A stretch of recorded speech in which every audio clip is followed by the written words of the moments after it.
In 2011, Sushi Typhoon released a trailer on YouTube. This cult film series opened with a few decorations. A storm from Japan is about to hit. It will shake your soul and land in North America without your expectation.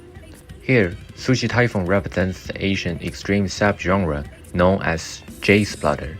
Western audiences often saw them as transgressive and embraced them as cult films. Then if we check out its official website, there's a slogan that stands out. Japan, the film series the whole world wants to see.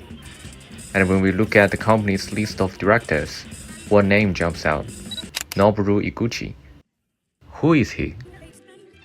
Shōjo says that Iguchi is the most prolific modern J-splatter director.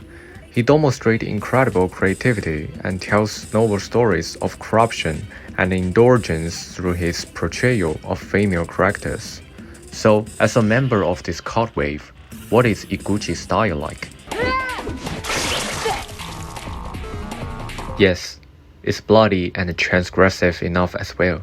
But when I continue looking into other reviews, I noticed something interesting. When reviewing Iguchi's film Machine Gun, R.D. Flores emphasized that he loved mindless gore films and that the Japanese gave him exactly what he craved. Here, Iguchi's cult appeal and his Japanese identity are linked together. This brings me to my question. Why do Western cult fans love all of this? And how it is connected to be Japanese? In this video essay, I'm going to answer this question. So are you ready? And we are going to dive into the cult film world of Noboru Iguchi.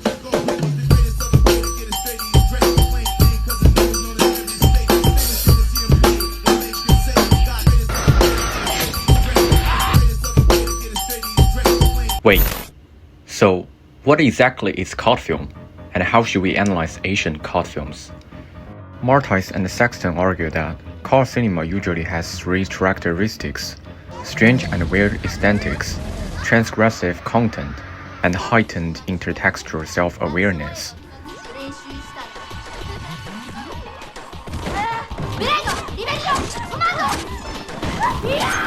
In this case, Iguchi's films can indeed be seen as a typical example of cult cinema. But as Li Wensi points out, it's only by viewing cult films within their particular cultural context that we can truly understand why they achieve cult status. Based on this, Orientalism has become an important theoretical resource for scholars analyzing Asian cult films. As Edward Said argued, Western countries often attribute to themselves qualities of rationality, logic, and masculinity, which allow them to look down on the Eastern world as irrational, backward, and feminist. Building on this, self-Orientalism refers to the way Japanese filmmakers actively created images of Japaneseness imaged by the West in order to attract specific audiences. Therefore, I argue that Iguchi also used the strategy of self-Orientalism.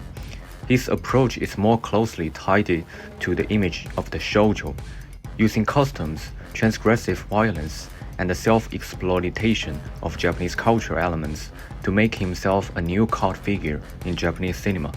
First of all, one of the most prominent symbols in Iguchi's films is the image of the Shōjo. In English, Shōjo literally refers to a girl. It's often linked to an image of innocence and vulnerability. Much like the heroines in Miyazaki's mainstream animations, these shoujos are often portrayed as cute, or more precisely, kawaii, and have almost become a stereotypical image of Japanese girlhood in the Western imagination. In 2009, Japan's foreign ministry appointed 3 kawaii ambassadors to promote tourism, embracing the cute shoujo stereotype as a form of self-Orientalism. However, Shaman and Dresco also emphasize that shoujo in the Japanese context also signifies a liminal state in which identity formation and social positioning are under surveillance. I believe this blurred in-between state makes the shoujo image a perfect carrier for cult. Iguchi's construction of the shoujo reflects a more complex form of self-Orientalism, one that sexualizes the girl specifically for the male gaze. Shoujos in his films often wear sailor uniforms that symbolize Japanese schoolgirls, which fits Western audiences' feminized imagination. Although these characters are also shown as capable fighters, however, their tight, light clothing seems designed more to reveal their bodies than to protect them. In this way, Iguchi explicitly calls these Japanese schoolgirls as sexualized figures, actively narrowing his potential audience to heterosexual male cult fans. In fact, take the slogan on the DVD cover of Shine's Machine Gun, "She's back, with a vengeance," or the cover of the Machine Gun, where the background shows the Fuji mountain and the Japanese city, both symbols of Japan, even though they have nothing to do with the actual story. In the foreground, there is a Japanese schoolgirl in a sailor uniform, even though most of the film doesn't take place inside a school. Clearly, Iguchi intentionally constructed all of this. As Skylar Wolf knows, even though these mash-ups of Japanese cultural elements may seem ridiculous to domestic audiences, their highly stylized symbols and aesthetics make the films easy for cult fans to understand and appeal strongly to those seeking subcultural capital. While these girls are attractive, they also engage in extreme acts of violence, deepening the cultish flavor of Iguchi's Shōjo characters. Watterson defines transgression in cult cinema this way: to transgress is to infringe or go beyond the bounds of moral principle or other established standards of behavior. As I mentioned earlier, the Shōjo is always a liminal figure, so when the Shōjo commits extreme violence, it's obviously a form of transgression. This contrast becomes a signature that attracts cult film fans. For example, in The Machine Gun, the protagonist Amy's arm is replaced by a machine gun. She not only slaughters gangsters with it, but also overturns traditional victim image through exaggerated violence. Even though Amy still looks like a typical cute girl, her actions break far beyond the expected behavior of teenager girls.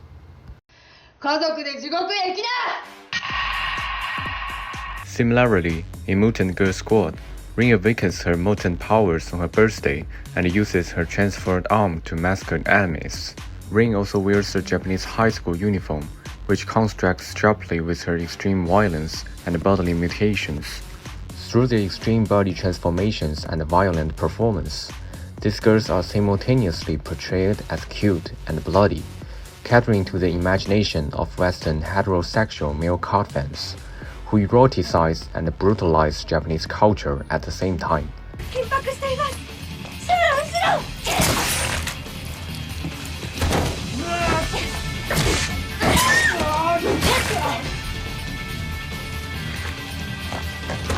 Okay, the most important thing. In Iguchi's films, the image of the Shōjo is often linked with iconic Japanese symbols, further strengthening his self-Orientalist cult identity.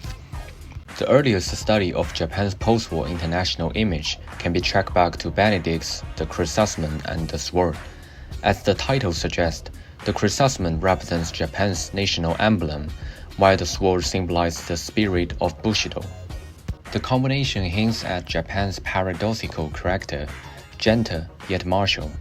Although Benedict's ideas had been widely criticized as an early form of Orientalism, filmmakers clearly still use these stereotypes, just as we see in some Hollywood mainstream films. By contrast, in Japan, samurai-centered period dramas largely disappeared and became less popular with the collapse of the studio system. However, Iguchi's film deliberately embraced all these old symbols. Chrysanthemums, katanas, even the riding sun flag all appear in his gory cult films. Take the opening Mutant Girl Squad for example, as Rin, Rei, and Yushi decapitate police officers one after another. The camera cuts to the three girls looking down at the lost victim. A low-angle shot clearly displays the faces and the bodies of the idol and model actress. Meanwhile, blood forms a giant sun symbol in the background. It is an obvious reference to the Japanese flag.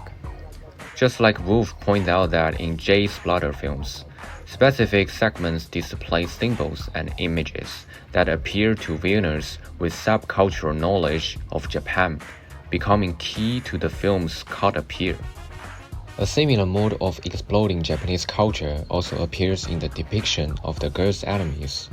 Representing the Japanese police force, these enemies are designed with a blend of high-technique elements and traditional symbols, such as elaborate handgear and katana swords, reinforcing female Orientalist stereotypes.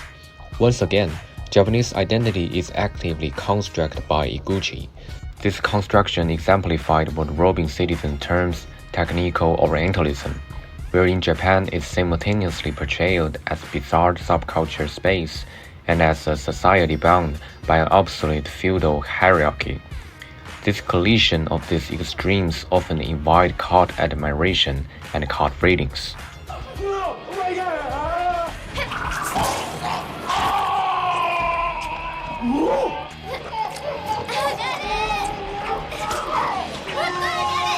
So, coming back to the question at the beginning, why are Western cult fans so fascinated by Iguchi's work?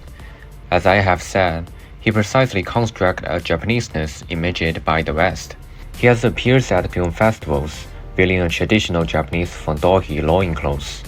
In interviews, he has openly admitted that he's a hentai, which means pervert in English, reinforcing the cult market appeal around both himself and his films. In short, Iguchi's cult status is less something fans give him, and more something he actively creates through marketing and presentation to a very specific type of audience. The shōjo in Sailor uniforms appear both innocent and sexualized, fitting into fantasies of exotic femininity. The splattering blood and broke bodies satisfy the craving for transgressive violence. The chrysanthemums, katanas, and rising sun imaginary evoke cultural memory of Japan's contradictions, being both gentle and violent, cute and deadly. Through this careful yet exaggerated self-Orientalist strategy, Iguchi's film accurately responds to cult fans' stereotyped expectations of Japan. And this is Noboru Iguchi. Fusing Sailor uniforms, Gore, and Orientalism, he ultimately becomes cult.